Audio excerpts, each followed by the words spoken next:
All right, perfect. So we have Marin from Lido, Justin from the Ethereum Foundation, Konstantin from Cyberfund, and Tarun from Gauntlet. Welcome, and let's get started. Let's give a round of applause to our panelists.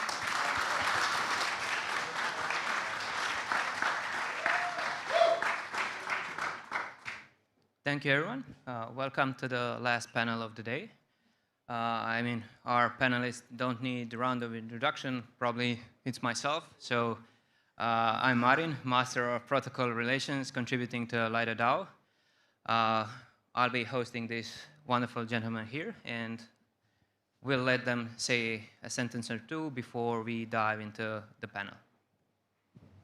I'm Justin from the Ethereum Foundation. I've been a researcher there for 6 years, and I have some opinions on ETH as money, and looking forward to this panel. Yeah, my name is Konstantin Lomashuk. I was lucky to join Lido in day one. Yeah, and I think this topic is really important, in general for each person in this planet. And yeah, I'm happy to share my thoughts.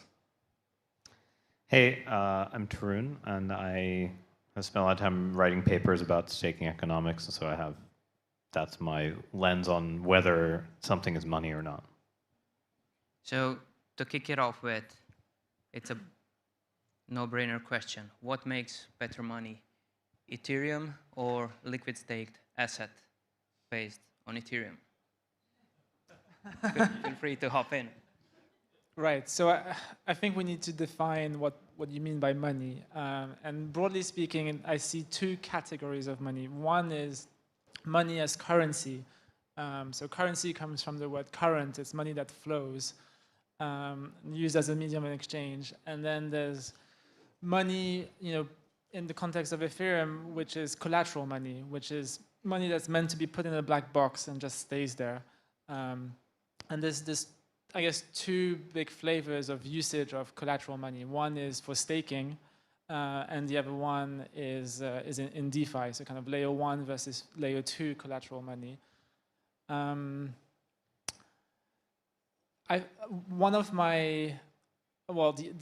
ideal outcome, I think, for collateral money, which is the thing I'm most interested in, is that it simultaneously has yield, or it's the cost of holding the money is very, very low, and the risk associated with it as a collateral is also very, very low.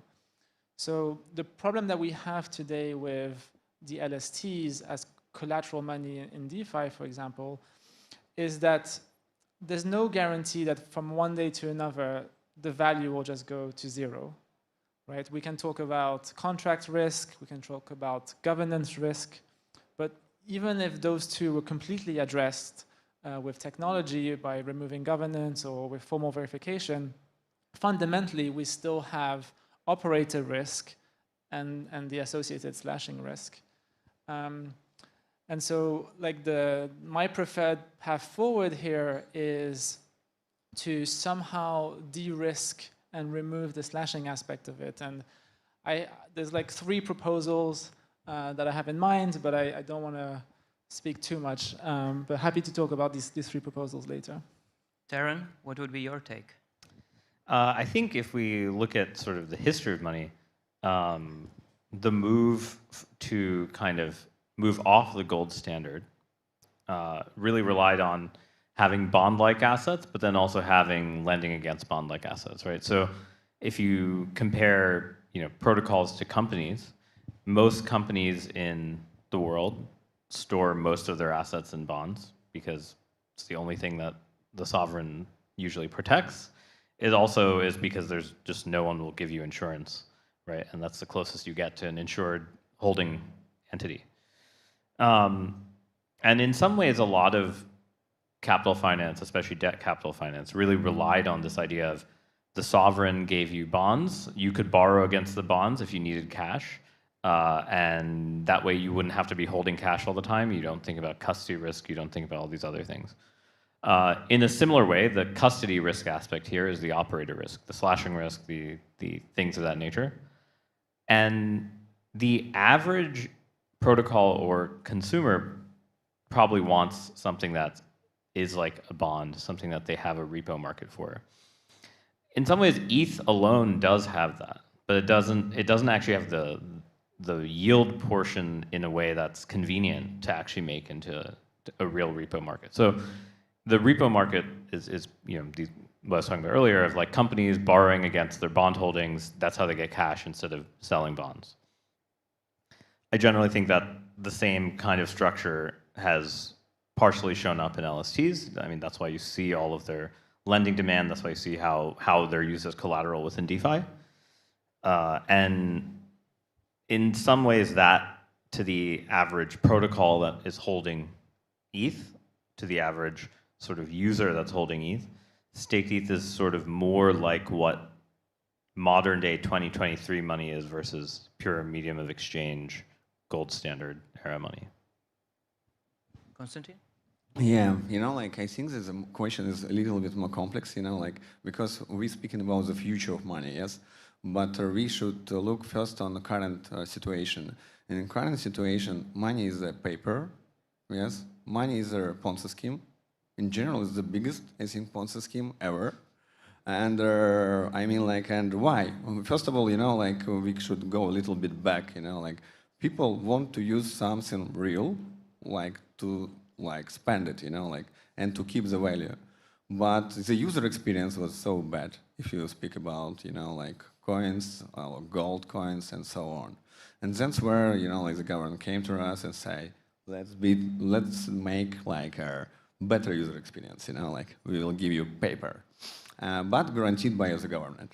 But it was already 3 times. I mean, you can look on Ray Dalio or YouTube video, it was already minimum 3 times when the government cheated, and they changed and they sold us that it's fully baked by gold paper. Yes, it's great.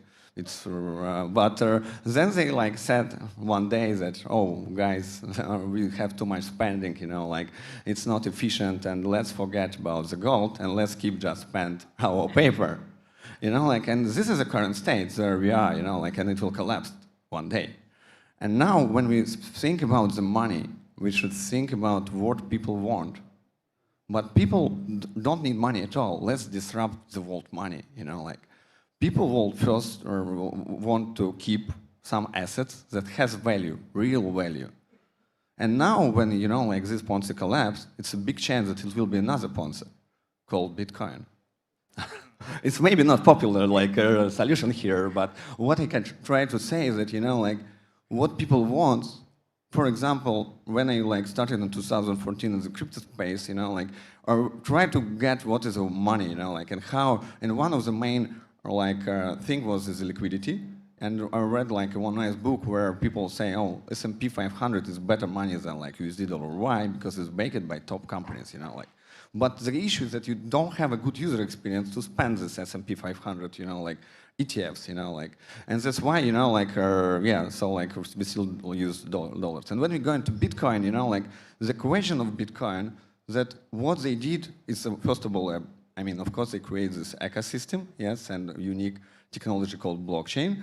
But, the real value inside the microeconomy, they don't have it. It is only external value. In general, it's meme coin. What is the difference between Dogecoin and Bitcoin?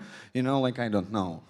I mean, Bitcoin is the first currency, maybe. And the question is, when we try to speak about future money, we can't sell the same narrative again, with a new currency. Of course, the difference between dollars and Bitcoin is because you don't have, treasury who can create new coins. It is a protocol inside. Yes, this is a big difference. But when we look on Ethereum, Ethereum has real value. It has real microeconomy, real companies, decentralized organization that pay fees, and you can understand that it's real value.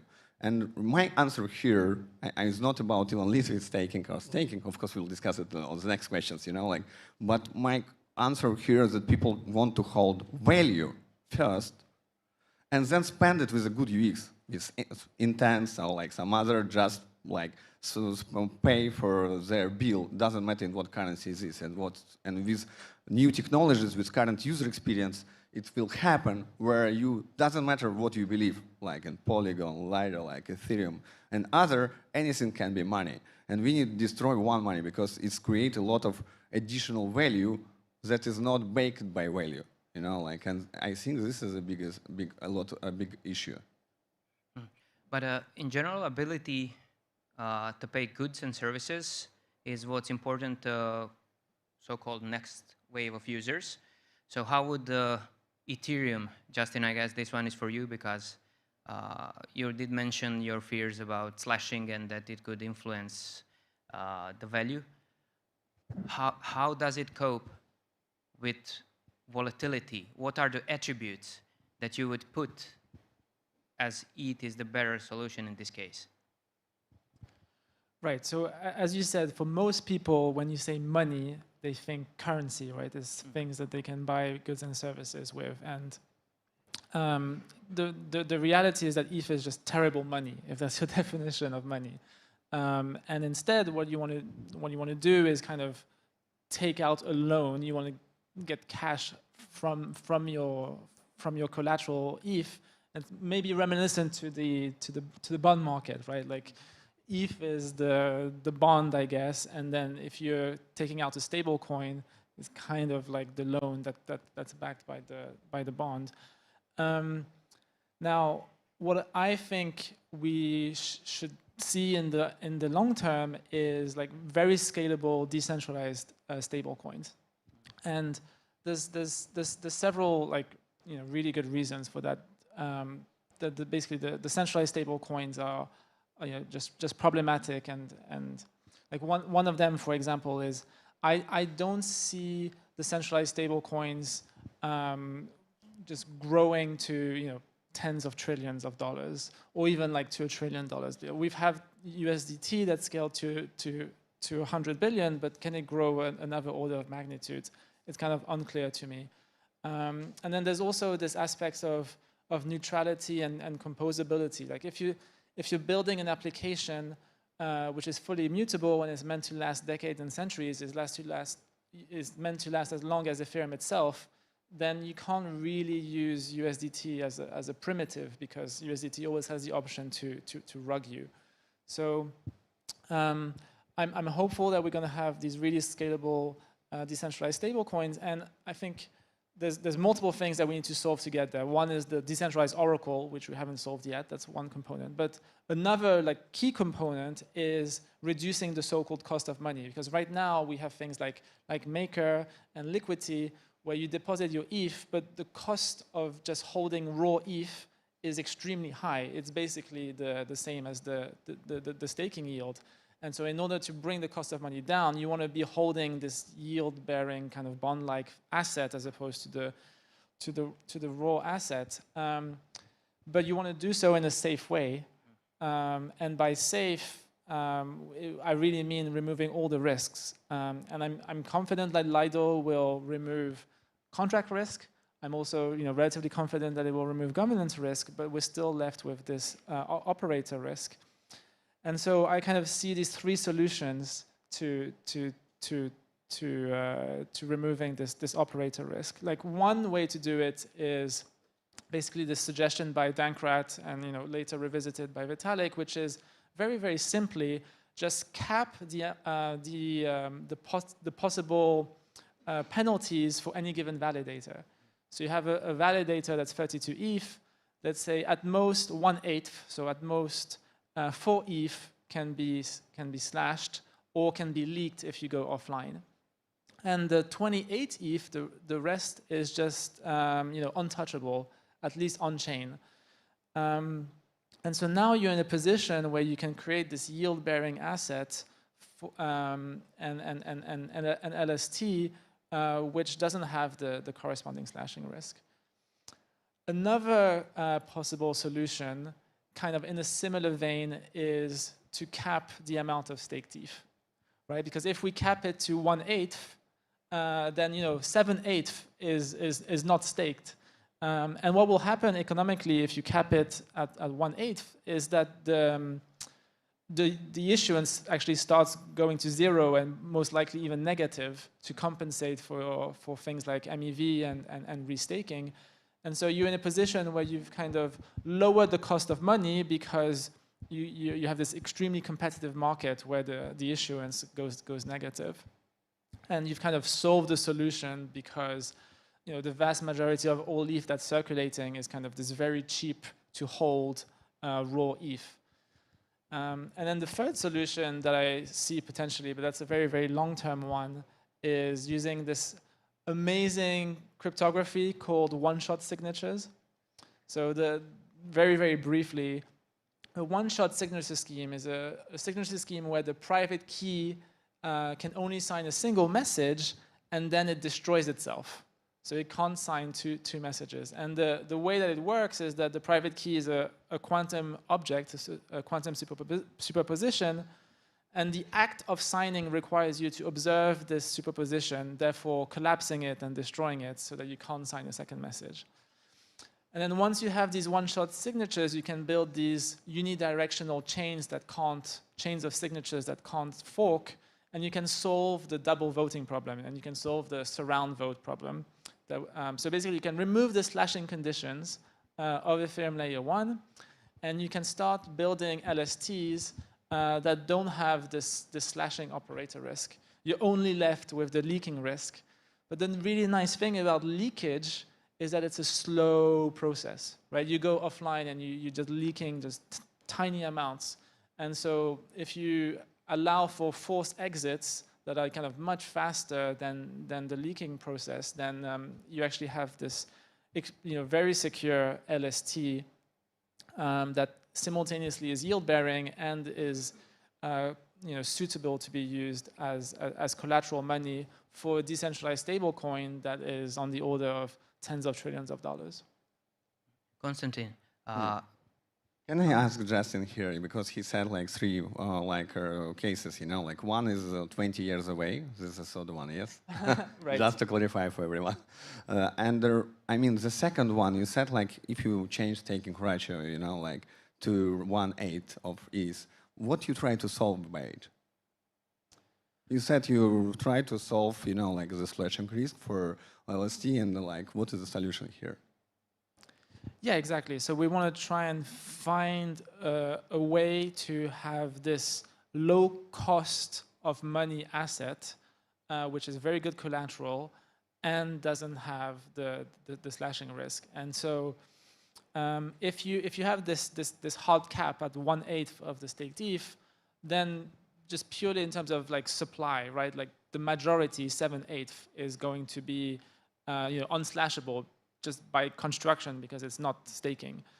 And then if you take the other approach, which is kind of you allow for 100% of the ETH to be staked, but only 1/8 of it is going to be slashable, then you're kind of allowing for a trustless rocket pool style designs. So right now, rocket pool RETH is also kind of terrible collateral money, almost basically just as bad as STETH is as collateral money. And the reason is that both of them can go to zero from one day to the next. But once you have this cap on the amount of slashing, then at least for the portion which is not slashable, which is the vast majority, the 7/8, you can have this perfect like World War III grade collateral on which you can build this really scalable decentralized stablecoin. So your position is that like native liquid staking is a good solution, and like liquid staking by other protocols is not, as I get it. No. So I mean, like because it is a risk native. of I mean, like if you can stake only 1/8 of ETH and all others get you yield and also liquid. Yeah, I mean, the way that I think about it is just it's a programmable building block that can be used to build, application layer LSTs, and there's going to be a whole ecosystem of them. And the beauty of Ethereum is that it's this open programmable thing. It wouldn't be enshrining a specific, LST. It's just giving you the option to build something really solid, because right now, admittedly, the way that things are designed, it's impossible to build a good collateral asset which is cheap and secure. So in that sense, we kind of messed up, right, as designers of the layer 1. And turns out there's two very easy fixes. Easy fix number 1 is you change the issuance curve to go negative around the cap. That's almost a one-line change.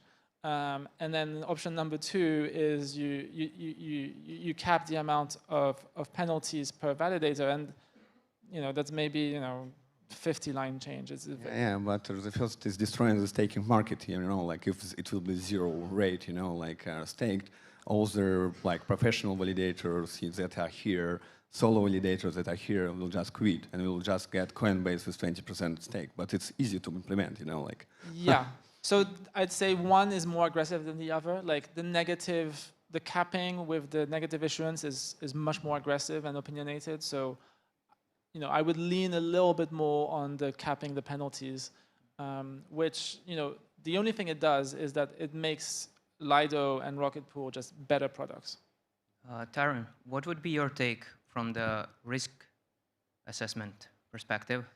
Yeah, so I think I'm more of the mindset that actually slashing is very hard to remove, because I think there's the model of sort of the honest but curious bad validator who happens to double sign because their network card had some issues, or they happen to equivocate on a vote. But then there's the adversarial kind of thing, and we saw this with the malicious proposer in April 2023, where a proposer, due to a malfunction of relay, the proposer was able to see the contents of a block and then produce a second block that front-run all the transactions of the previous one. And that type of behavior is effectively always needs to be A, attributable, but B, sort of attributable and slashable. And I think even in a world where we have basically everything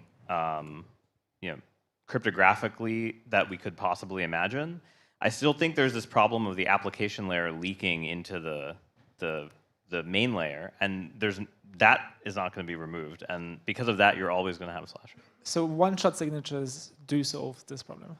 I don't see how you solve the MEV part of this. Yeah, you do, because the way that the rugging worked was that there was double signing at a single slot. With one-shot signatures, you can only sign a single message at one slot. So I get that the slot signature happens that way, but if I think about the auction for who's actually running the block builder, that part of the market now will potentially have more misbehavior, right, between the proposer and the builders in terms of collusion. It's not clear that you've completely elided that just from the single signature, and that's what I'm saying. There's another facet about slashing that's worth considering, which is if we consider Ethereum staking right now, it's horrendously over-collateralized, at least on a historical basis, relative to the amounts of slashing, right? In the sense that, for the most part, most slashing penalties are probably too small, but sometimes they actually need to be much larger. And so there's also another sense in which if slashing penalties were more dynamic or responsive, and that's something I think that is sort of an in-between of hey, we're just going to hard cap them, versus, hey, depending on sort of the frequency of slashing and sort of when certain events come, then we kind of have sort of a adjusted slashing, like a controller for slashing. That sort of at least will allow you to have the flexibility to deal with some of these kind of proposer and supply chain collusion type of things. For Konstantin, with implementation of DVT, do you find we avoid going into this rabbit hole of changing the emission curve, having to cap amount of being slashed, because it obviously affects not only economy but security and centralization? So what would be the models, in your opinion, to avoid this kind of direction? My opinion here, first of all, why we, start Ethereum, that we hope that it's impossible to build a safe application on top of it, and I think that Lido is, or like any other liquid staking solution, it's a pretty simple application compared to what we are planning to build. You know, like I hope that we can demo our brains somewhere one day. You know, like on chain. You know, like and it will be much more complex application, and this infrastructure should work. You know, like, and for me, you know, like when we speak about DVT, you know, like the cost of DVT is high. And we see how it is about 3-4 solutions now is competing on DVT market. They invest in their capital because one day I think they want to make revenue, but at the same time they also want to make Ethereum more secure. You know, like, and it's like ever some teams, you know, like who really like do a lot of I mean really complex things, you know, like to make it work. But the cost of running a validator will grow. The security will be much higher. Why? Because you know, like it's the slashing risk will like double down many times. But still, you know, like for me, about back to the question of like minimal viable inflation or emission, I think it's more right to answer like definition of that. I am really like saying that. This is a budget for security. If the budget will be 0, like your network will be 10 times low, decentralized and security and secure, you know, like, and if it is the main value of Ethereum, you know, like, this is just a disruption. I mean, the negative issuance part only comes in once you have reached your security goal, and if you have significantly less, then you do have, you know, large security budgets. Yeah, I agree. I mean, it depends on the parameters of staking ratio, you know, like, and if staking ratio is 20% for me, you know, like it's giving the market to like centralized parties who has all this ease, who has low cost to run, and also like if it will be like 50, 60, I don't know like what is the right number here. We need to make a lot of research. But what I try to say is that it is a market. It's a lot of infrastructure providers. They are great people. They invest in capital. They bring in a lot of value, and this decision of changing MVI is really, I think why also we are talking about that right now, because I think that the definition of the money, because ETH want to be money, you know, like I think this is why. Collateral money. Some type of money, you know, like everybody has different feeling about that, yes.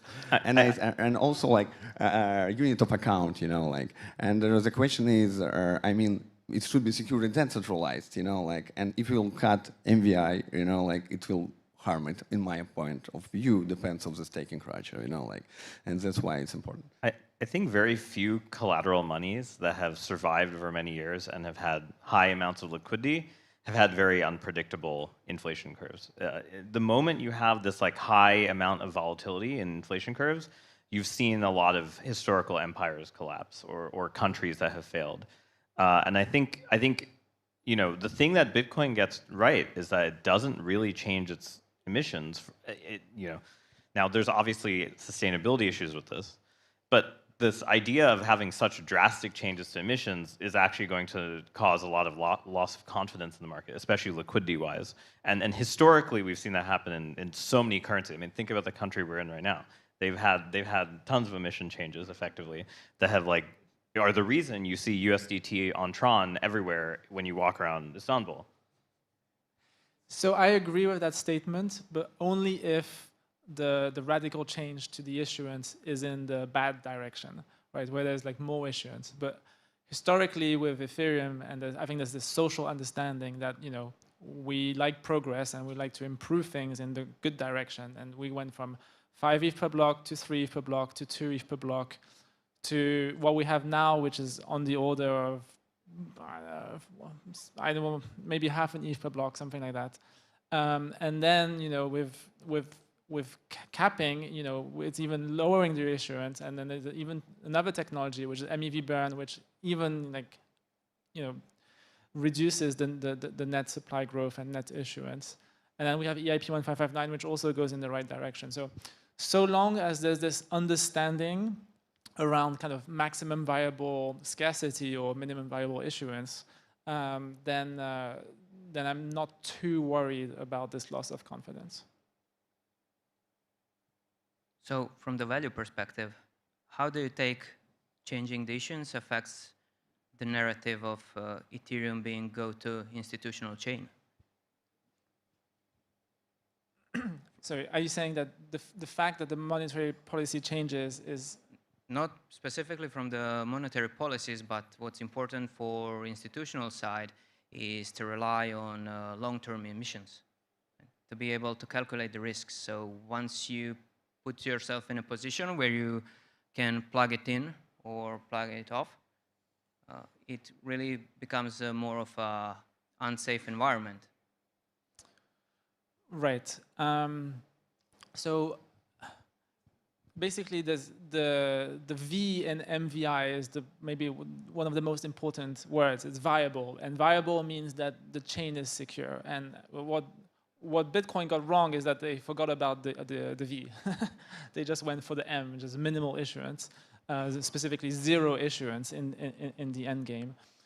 And I think from the perspective of an institution looking at the risk of Ethereum, there's basically two risks. One is that we forget about the V and we start compromising on security. And I think there's just no way that we do that. I mean, historically, we've never compromised on security. We've always overpaid for security, by a very large margin.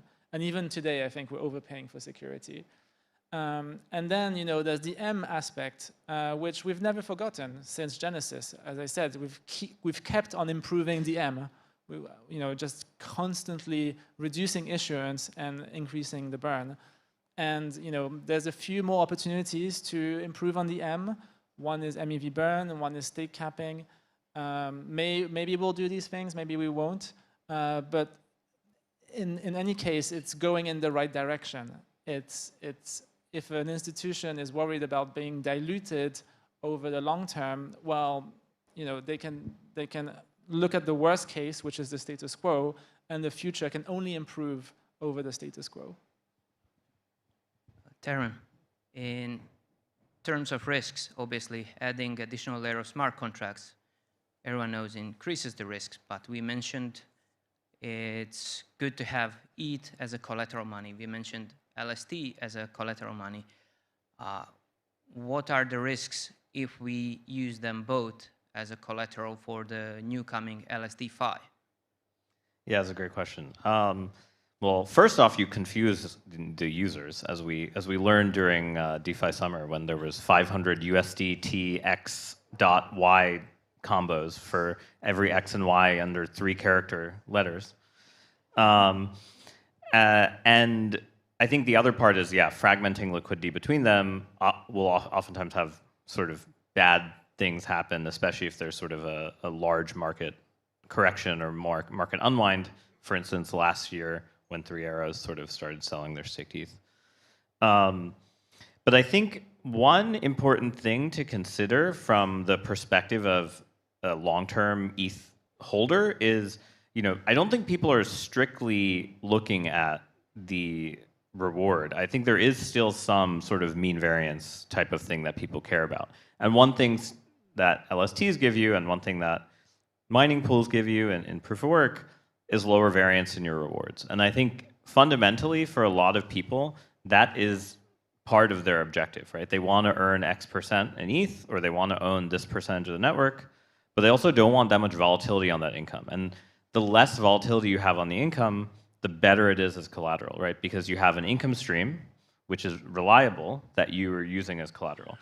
And I think one of the beauties of staking versus, say, proof of work chains, in theory, is that if you actually really got the pooling mechanism to work correctly, you can really borrow against your future rewards almost risk-free. And like the long-term goal of all of this should be that, right? It's you're able to borrow against future income streams, the same way you might borrow with a mortgage, right? Where you're borrowing against your future income from your job that has very high volatility, to, hey, I can borrow against a future income stream. It has basically no volatility, no variance, and like everyone can trust it, right? That's when you're absolutely the best. And I think there's this kind of thing that the pooling mechanisms do lower that variance, right? They do lower that volatility and make it easier to underwrite. Now, of course, there's these other risks, so you have to balance those two. But I think that's sort of one of the reasons it's hard for me to imagine, a hedge fund in a, somewhere where, they're like, hey, we want to have 20% of our fund in ETH, being like, we're going to actually run our own staking operation, right? They have the fixed cost. B, they're not getting the volatility reduction from pooling with other people. And, I think the question of how much that outweighs the smart contract risk is something the market has determined with the amount of liquidity it's provided. One of the things that's going to improve the variance situation is MEV burn, because right now we're in a position where you enter a bull market, MEV goes to the moon, and now you're making 5, 6, I don't know, 10%, and then this is arbitrage really, really slowly because the activation queue has this churn limit, which prevents the arbitrage from happening instantly. And then vice versa on the bear market, you might only make 2% APR because there's just no MEV. So if we want to solve this volatility issue, this variance issue, then MEV burn is a big component. So I would say I think it could be an important component, but one thing, if we look at the history of Ethereum from the history of MEV in Ethereum, 2016 we had PGAs and basically tons of flooding of mempools, tons of spam in the public mempool. Then we have Flashbot's centralized auction, but it's a centralized combinatorial auction, so you have to handle people sending a bundle that is 3 transactions, a sandwich attack, or people sending a bundle that is the whole block, FOMO 3D, like I want to prevent everyone else from trying to be last in the contract. And so your space of possible things is quite large, so you have to have a centralized auction. It's basically impossible to run that in a PBS-style system. Then we got to an aggregated auction, right, where we have there's only a single object that's really being auctioned, the entire block. And this entire sequence of events is I'm aggregating order flow, aggregating order flow, aggregating order flow. And a lot of this is to increase MEV as much as possible because it allows proposers, validators, to earn a ton of income that's not subsidized, right? It's extra income that's not subsidized. The problem is we're now in the disaggregation phase of Ethereum, right? The reason people are talking about intents, the reason people are talking about RFQs, the reason people are talking about decentralized sequencer type of things is people are trying to make sure there's less of that money coming in. So I'm actually not convinced, we had this aggregation phase of Ethereum, but if the disaggregation phase becomes really popular, then I'm not sure it will reduce that much volatility. Right, I think what you're trying to say is that MEV will tend to 0 because users and various actors will get more sophisticated. I agree, like users, either with encrypted mempools or with things like MEV share, won't be leaking the MEV to the stakers, to the validators, the proposers. Same thing with the liquidity providers. There's better DEX designs that are coming where LPs won't be sitting ducks just waiting to be hit by toxic flow. And I think what will also happen is that wallets will be smarter as well. Like right now, they're just letting their users get picked on, and maybe they will want a share of it. And so I guess what you're saying is that the MEV that's currently being given to the stakers is going to be like unbundled and taken apart by all these different actors, and what's going to be left for the stakers is merely the tips, like the inclusion tips, which are like really, really minimal, and in which case MEV burn has no impact because there's basically nothing to burn. Yeah, exactly.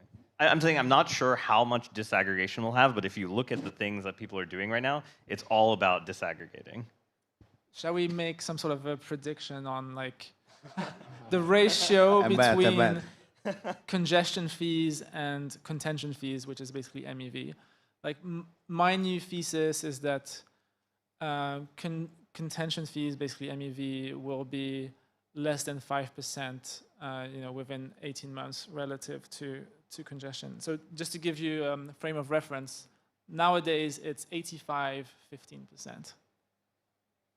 18 months is a little fast for that big of a decrease.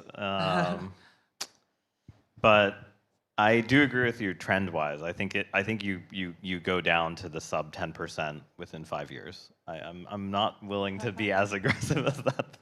What about you, Konstantin? Oh, I think I agree with Justin here. Playing it safe. So to slightly wrap it up, with all this in mind, open question for all of you. In ideal state, with all the problems solved, what would you say it will be better money, ETH or LST? All the problems solved. Right. I mean, there is a possible outcome where ETH is the LST, right? Like the reason being, like the yield is 0 on the LST and the basically equivalent items. Or I mean, another way to see it is the whole trustless rocket pool, right? Like the 28 are ETH when you have the cap on the penalty is basically like ETH. It has the same properties, and like the same thing with the same thing with the with the one-shot signatures. Like with one-shot signatures, you could potentially foresee a world where effectively 100% of all the ETH is staking, and like they're very, very similar assets. I think the reason why there's such a big gap today between the staked ETH and the ETH, like the reason why the cost of money delta is so high is just because the fundamentals are, not very good on the staking level. But if we continuously improve the staking level, reduce the risk, then we're just shrinking the delta. And eventually, it's possible the delta is so small that they're effectively the same thing. Konstantin? Yeah, it's a good question. Like I agree. Like if it will be the risk is lower and lower and lower, of course we can or try to minimize the APR for this risk. Like to the capital. But for now, like I think that we can't make this upgrade so fast. Like you said, this one-time signature 20 years. Like we hope it will be faster. Maybe like with accelerationism. Like we get it like in 5 years.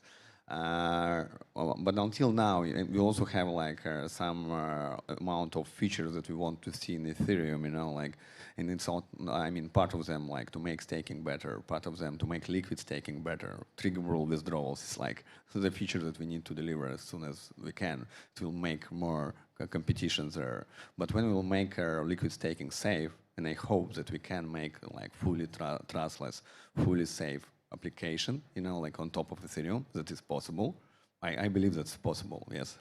And then, I don't know why people will not stake, it will be a reason for it, maybe it will be other way of trading, paying fees and so, but, I mean, I'm holding a lot of ETH, I'm staking a lot of ETH, staking with liquid staking, and I want to spend it too as money, and I really believe when people will when we will see it in TikTok, description why ultrasound money is cool, why staked ETH is cool, I mean, it will be a new flippening, and maybe not only with Bitcoin, and it will be interesting, it will be exciting, it will be, dangerous, but it's inevitable. So I'm gonna maybe have a cop-out answer, but again, go back to the lores of financial history to kind of give some context. So if we look at the U.S. Treasury market, especially post-gold standard, the number one thing that was interesting about moving off the gold standard was that you saw this dramatic increase in issuance in corporate bonds. I think prior to the gold treasuries being able to be borrowed against very easily, underwriting corporate bonds was quite hard for a lot of people, and so people would mainly do either equity or more direct loans versus these kind of bond-like structures. But once the repo market became liquid, it was a lot easier to do corporate bonds, and that's sort of why you had the barbarians of the gate 1980s P stuff, right? 1970, you have 10 years to get a bunch of liquidity into treasuries, and once the treasury liquidity was sufficient, people were willing to underwrite corporate bonds. We're about to have that in Ethereum, which is restaking, because you're effectively, the restaking market is effectively a corporate bond market, right? It's the roll-ups are corporations who are borrowing from the main chain. They're borrowing, again, from holders of the treasuries. And I think that the restaking market will choose the winner, because the amount of liquidity you see in the restaking market that comes from particular types of LSTs versus potentially Ethereum directly, I think will show you whether, which is preferred by the companies, the roll-ups, as a form of money. And that's, to me, that's like the market's decision of this.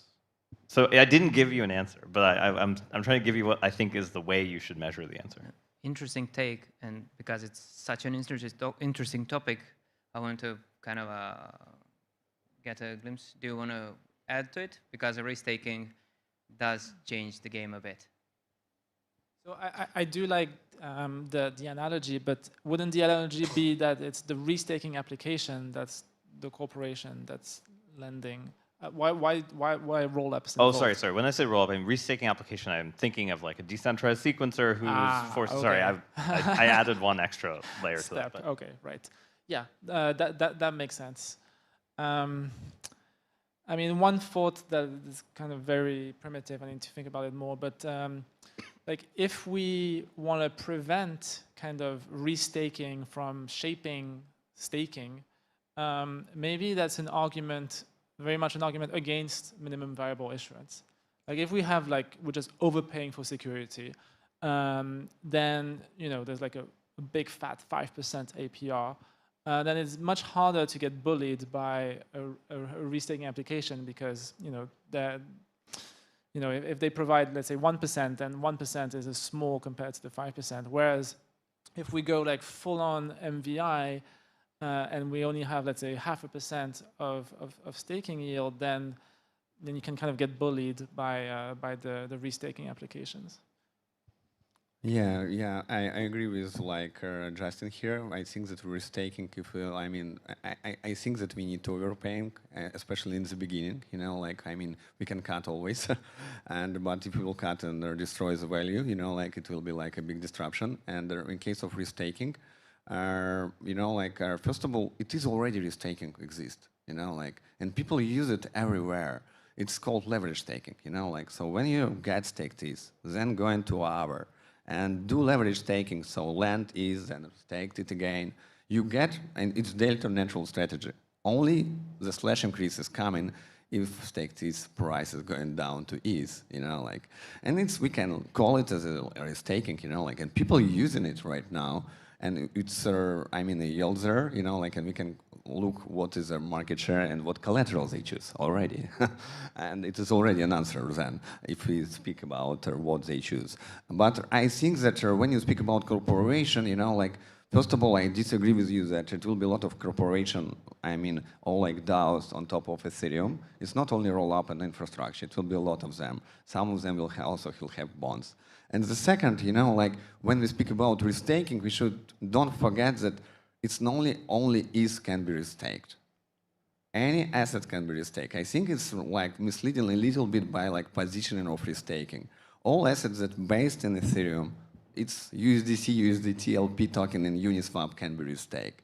And what we need here is like an open market, where any, and I even created like stupid restaking protocol. I can tell it now, where it is a smart contract, it is AWS, it choose any ERC20 token, to restake. Then it choose any validator, and then you can use a slashing, way how this network slash, and it works, it can be Ethereum. And why not to use Ethereum? Maybe it will be the most liquid, not so volatile, and that's why restaking market will choose take Ethereum as the #1 asset. But also, when you are AWS, you want to buy liquidity for the most cheapest price, and people don't think about that because they, it's cool, let's just take ETH. But how much you will pay for it? It's like you're buying insurance, you want to pay low amount. If you ever bought insurance, you should understand it, and here is two economy, we should look at numbers, think deeper, and build best infrastructure on Ethereum. Thank you, everyone. It was a pleasant conversation. I hope everyone enjoyed it here. They are really big brains on the subject, so catch them before they run out.